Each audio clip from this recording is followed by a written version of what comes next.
La création du journal, on s'est rencontrés en fin d'automne de l'année dernière et là on a décidé, donc Marcel, Marouane, Renaud et moi, de monter ce journal ensemble.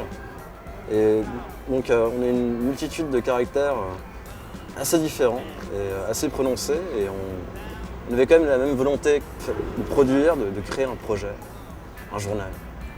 Déjà, ça partait d'un constat, c'est-à-dire que quand on voit les torchons qui servent de journaux étudiants, ou même les webzines pseudo-culturels, tout ça, à la limite c'est une question morale, on se dit bon, il y a forcément des étudiants intelligents et on ne peut pas les laisser comme ça. On s'est dit voilà, on est étudiant à la Sorbonne, on a des idées, on a des projets, il faut qu'on fasse avancer les choses, il faut qu'on fasse remuer tout ce bloc qui est Tolbiac, Clignancourt, Paris 3. Le journal, donc le Crédit Sorbonnin, est un journal étudiant. C'est-à-dire qu'en fait, il s'adresse à l'ensemble des étudiants de la Sorbonne, avant tout. Les 3 Sorbonnes, Paris 1, Paris 3, Paris 4. Il est indépendant de toute entité, que ce soit institution, parti politique ou syndicat. Alors nous, ce qu'on souhaite dans ce journal, c'est promouvoir les initiatives étudiantes. C'est promouvoir aussi les valeurs de solidarité, de camaraderie. On veut créer du lien entre les étudiants.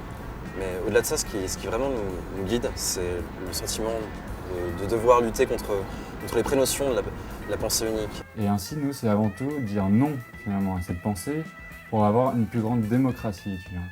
Démocratie étudiante qui s'exprime à travers l'expression des étudiants. L'expression des étudiants, c'est la liberté d'expression à travers l'expression de tous.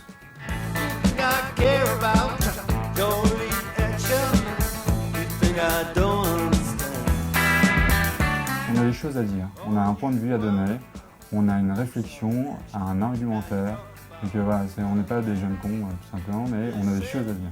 C'est ça qui est important. Marouane, Renaud, ça sera plus les questions liées à la science, à la politique.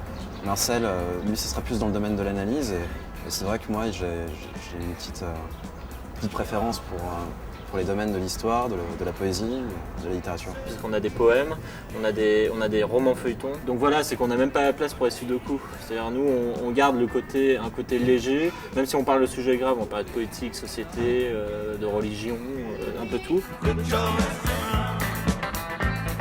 Oula, qu'est-ce qu'il a répondu, Cécilia? Il ne faut rien attendre de personne. Et de rien surtout.